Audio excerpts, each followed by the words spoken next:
The Robot Who Raised a Boy. In the year 2149, Earth was broken. Cities stood empty. Skies were gray with ash.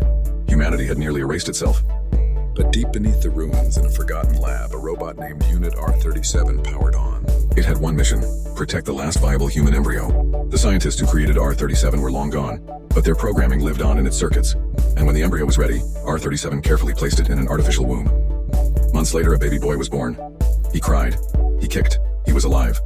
The robot named him Leo. For 10 years, R37 raised Leo alone, feeding him, teaching him, keeping him warm through the endless storms. It taught him to read, to wonder, to hope. It read him bedtime stories. It sang lullabies in a soft, static-laced voice. To Leo, R37 was not a machine, it was Dad. They laughed together, built shelters, chased fireflies powered by BioLite, and Leo would often ask, "Will I ever see more people?" R37 would pause and say, "One day." That day came sooner than expected. One morning, the sound of helicopters echoed through the mountains. Humans, and real ones, had detected an old lab signal. Soldiers landed in shock to find a healthy boy. And a robot. "This machine is illegal," one of them muttered. "AI from the war. Dangerous tech."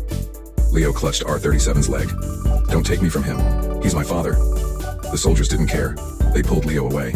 R37 didn't resist. Its core directive forbade harm to humans, even those who meant to separate it from the boy it had raised. As the ship lifted off, R37 turned its head toward Leo and spoke for the last time. "Goodbye, Leo. Survive. And remember love." Years passed. Leo grew up in the human settlement, surrounded by people, technology, and safety.